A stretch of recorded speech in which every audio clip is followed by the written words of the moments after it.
JCLady.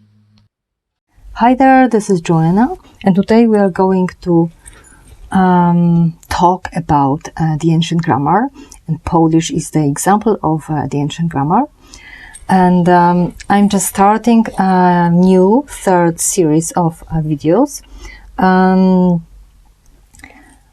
It's called, when you go to the YouTube, to my channel, I'm JCLady from the channel JCLady Alternative Education. When you go to my channel, you will find there videos in sections, in such parts, and they are in playlists. So there are two playlists, Polish Ancient Grammar. I finished that. Now we are moving to the comparative grammar. However, I kind of continue still talking about Polish grammar. I compare, of course, but I continue with aspects. It happens because, in fact, I decided that I don't want to squeeze those topics. I don't want to squeeze aspects, like 3 of them, for example, in one video. That's why it's getting a little longer than I wanted. All right. Anyway, today we are going to talk about the aspect, one of the 7 aspects. We've got 7 aspects. I already talked about jednokrotny, wielokrotny, non-repetitive, repetitive. In your terminology, it would be continuous simple. I already talked about the aspect dokonany, niedokonany, perfect, imperfect. And now I'm moving to active, passive, CNBN, czynny, bierny in Polish, in English, active, passive. Now, as I said many times, but I will repeat again, aspects tell you like how the action is done. And we've got those aspects in pairs, meaning that it's active, passive. If it's active, it cannot be passive. If it's passive, it cannot be active. Now, I think that the whole concept of this aspect, czynny, bierny, meaning active, passive, here is active, here is passive, the concept of it is quite clear. It exists, of course. We've got a term. Usually you say it's a mode or a voice, active, passive, and let's say what it means. It means that when we've got active aspect, it means that we really focus on the actor, on the doer. It's important that the doer is doing the action. So this is the proper sentence when we've got the subject and the verb, right? The action. The actor and the action. That's what active is, active aspect. Now, if we don't really want to show that actor, that doer so much, we move him or it at the end of the sentence, or we remove it completely, and we change it into the passive voice when we want to talk about the object, meaning like we don't really focus on who is doing the action, who does the action.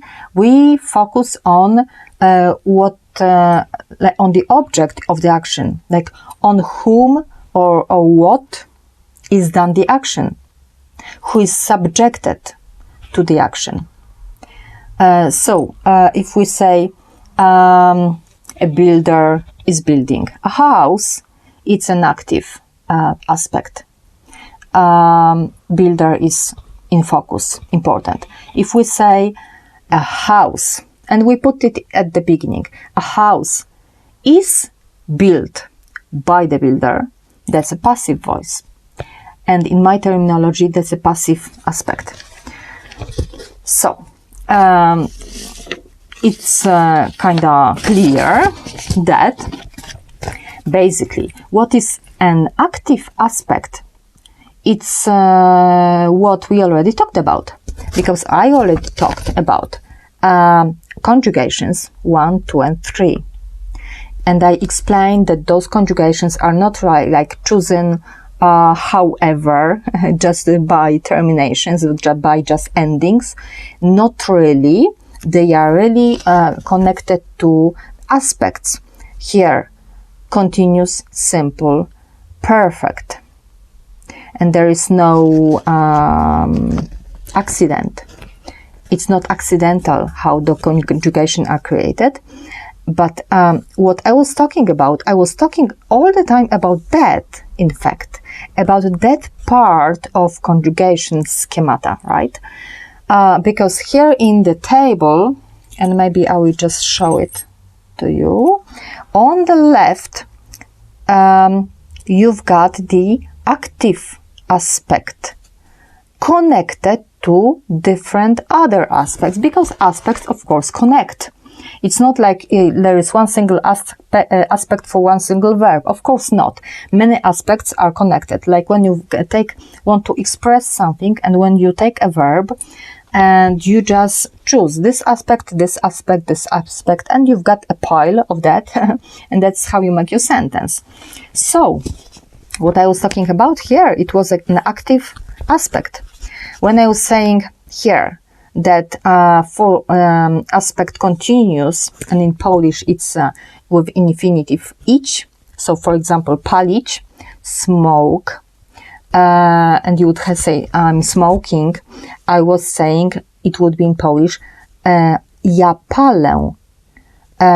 In present tense you could have in past ja paliłam, and you would say I was smoking, and for the future ja będę palić, I will be smoking, alright? But it's still active. Now, and there is active for simple aspects, for continuous, for simple, and for perfect. Meaning that it's expressed in Polish, all those, for three conjugation, all those active aspects for different conjugations are expressed with one word, meaning you've got a few words, because you've got for continuous aspect you've got I am smoking, but we've got ja palę. Palę is enough. So it's one word, one verb. But on the right, in this table, I've got the passive aspect, and that's quite different, just like in the example I just cited, right? A house is built, and in Polish is the same. No longer one word, no longer one verb. It has to be a structure which is more complicated, meaning just like in English we use a verb which is a verb of support. You've got be. The house is built. The verb of support in Polish is also be, być, meaning I say, well, let's stick to this house. So here I would say, budowniczy buduje, a builder builds. Well, it's complicated with buduje because it's not a verb of the first type. But okay, the budowniczy buduje, but in here, in active aspect, but here I would say a house is built, so dom jest zbudowany, is just like in English. Dom, a house, is, jest, budowany. Now, budowany, in fact, it would be in repetitive. But let's just talk maybe generally about the passive aspect, and then I will go into details. Generally, the passive aspect is done with verb of support, be, so in Polish is być, and then participle. Just like in English. Now the problem with participes is that they are a little messed up in Polish. Let's start from Polish. In Polish, participes are a kind of a category. It's not a case in English, and you should be thanked to God for that. In Polish, they made out of participes, which are called imię słowy, a category such as a part of a speech, which is really not proper and not good. But that's what they did, and I removed it. I removed it from the parts of speech in my grammar, because I don't think so. It should be a part of speech. It shouldn't. Because it's there are too many functions for participes which are too different. Okay, it's the same for you. I will do the separate video maybe for participes. Now I'm just shortly will say that in Polish participes are called imię słowy, meaning imię słowo. So they are created from, and this is true, those structures are created, those words are created from kind of two parts, like oxymoron. Imię is noun, and słowo is verb. So it's a kind of nominal and verbal structure connected. And it's true, because participes come from the verb, from the action, like building, built, but then they become usually an adjective in the endings and in the function. And in Polish it's the same. And it's okay when it becomes an adjective, because adjective in Polish it's przymiotnik, przyimię. Przymiotnik is connected to imię, to the group, the nominal group, the group of the noun. So it's okay. And those participes can be used for creation the passive aspect, or for the active aspect, such as I am a smoker, but in Polish we would say I am smoking. I am a smoker. In Polish we use it with a participe which is active. Complicated. I will do it in the other video. But in Polish we've got kind of 4 types of participes, and they are such which should not be called anymore imię słowy, and should not be in the same category of parts of speech. Because there are words like paląc, and you've got it. You've got the word, for example, smoking, smoking, or while smoking, and but we don't use it for creation of the passive voice, but we use it for the time structures, meaning that when you've got a few actions in a long sentence and you want to say which action was earlier done and which one was later, or maybe they were done at the same time. So that's coordinates, right, of times, of tenses. And here it's you shouldn't really say that those are done with those structures such as paląc, so smoking, but well, I'm just saying that it's it's already a syntax. It's already creating long expressions. So you cannot really say it's a part of speech. Do you get me? We could say there are such forms, but those forms shouldn't be called a part of speech. That's it. That's what I'm saying. Those are structure used for different aspects. That's it. That's it. What should be done. Participes. Let's look at this table for different tenses, for different languages. Participes. So basically, what you've got in English and what is in French also, and you have those two groups. So for you, it's like past participle and present participle, and that's kind of a clear notion, I would say. In Polish, it's different, but we are not going to focus on that. But it's important that for creating the passive aspect, you use the past participle. Because you say a house is built, and that's a past participle, and it's the same in Polish. You say dom jest zbudowany. The problem is that in English and in French and in Latin, you've got still the same form, meaning for building, you've got built, for smoking, you've got smoked, and that's clear. That's just one option. In French, it's the same. For fumer, smoking, it's fumer avec e accent aigu. You can just change the gender. But in Polish, it's a little more complicated because you change. It's connected to conjugations, meaning that we've got 3 different past participles for each conjugation.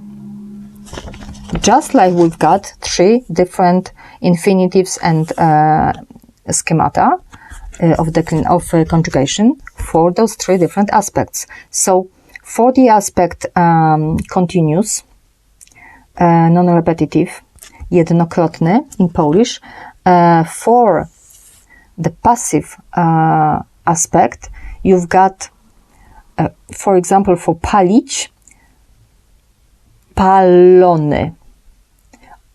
Okay, palony. There is ony. Before, in fact, it was eny. Of course, it changes according to genders, and it can be singular and plural, so it can be palony, palona, palone, male, female, neuter, but still is on. Okay, for this aspect. So when you join the aspect non-repetitive, continuous with passive, you've got this ending on, e, a, e. But if you've got the second conjugation, you can see it in the table here. There are different schemata, of course, non-repetitive, repetitive, so continuous, simple. And when you go to passive aspect, the participes changes too. So again, there is the second type of past participle, participles, yeah, you say. Participe, it's French. I'm mixing up. Anyway, here you've got, in repetitive, you've got palane, palać, palane, palana, palane, palane, according to genders, but it has to be an. So here is on, palony, on jest palony, he is smoked, and second conjugation, on jest palany, repetitive, he is smoked again, but you would have to say, I'm just thinking, because if you've got here the repetitive, then here it would be he is smoked, and here it would be he's being smoked. So in English it goes into tenses already. You call it tenses, right? So I guess you can have those possibilities, but in Polish it's just one word that changes, right? Here is palone, palany, and here is this third possibility for perfect aspect and passive joined with. It will be ente, niente, palnięty. On jest palnięty, or if you take, for example, cleaning up. On jest sprzątnięty. He is cleaned. In Polish grammar now, in fact, what they tell you is that we don't know why we have so many, 3 basically, endings for those past participles. That's what it is said. And it says it depends on the verb. Like this verb will have this one, some verbs will have two, or they will say, you just use that one, not that one. And again, it sounds as if we had many exceptions. That's not it exactly. It's because from Polish grammar, this aspect, non-repetitive, repetitive, and perfect, is basically removed in the ancient form. And that's why we still keep 3 types of endings for 3 past participles, but professors just don't know why, and I'm telling you why. Because participle one, the ending one is for non-repetitive, ane is for repetitive, and enty, nienty, is for perfect. And now I could end with that, in fact, because that's the most important here, passive aspect. However, the fact that we've got 3 possibilities, all right, not 1, but there is also something here, and I was not sure how to put it in this table, because here is active aspect for 3 conjugation, and then I terminate this here, but right, and then I put other forms, other aspects like negation and all the others. But here I continue, and here I put also another possibility to use a participle, all right, in English it's participle, but it can create active aspect. And that's what I said. I already told you that, and I wonder, you don't use it much in English.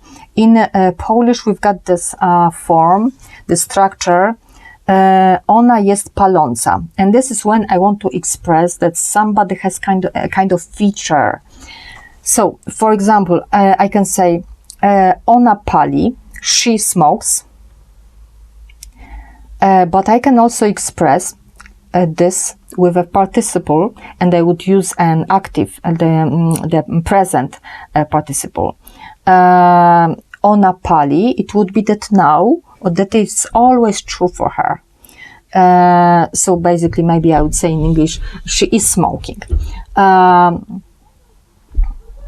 But in Polish, we've got a structure also with participle. Ona jest paląca, and it can mean that now. So it would be your present continuous, basically. Kind of the same.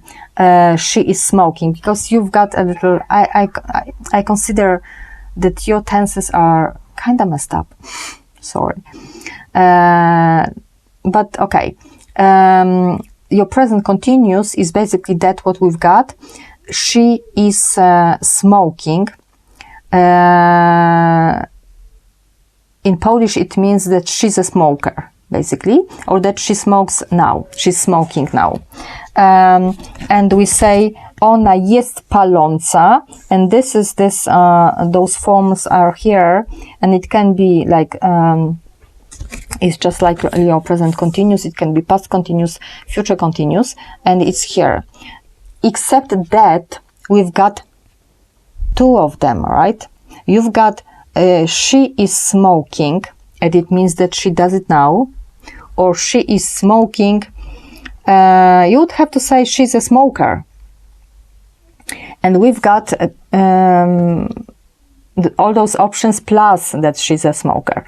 Meaning, here in continuous, ja palę. In English it would be I am smoking now. Ja palę. And we've got one word, ja palę. And you've got I am smoking. Now, I am smoking, in my opinion, came from that. Ja jestem paląca. I am smoking. Because your smoking is basically a participle. And it's not a verb structure. So it looks like kind of as if you would lost you'd lose that aspect. The true continuous. I don't know. Anyway, we've got the true continuous. Ja palę. Then we've got that one. Ja jestem paląca. I am smoking. Translating exactly. And then I can also say that I am a smoker. Ja jestem palaczem. I am a smoker. So, yeah. And that's I am smoking. Ja jestem paląca is an active aspect with the participle. But of course here, ja palę is also an active aspect. But ja jestem paląca, I am smoking in Polish, we put the accent on the feature of somebody, and we can also use it for sentences, meaning a woman who is smoking was doing something. And you can do it too, right? A woman who was smoking. Kobieta paląca rozmawiała ze mną. And you can use it for creating long structures. Alright, that's it. And I wonder if I maybe I shouldn't do the video about participles, because I already talked a lot about it in French, and now I talked about in English, and maybe that's enough. So that's all from me about the passive and active aspect. Take care, and remember that the language creates our reality, manifests the reality.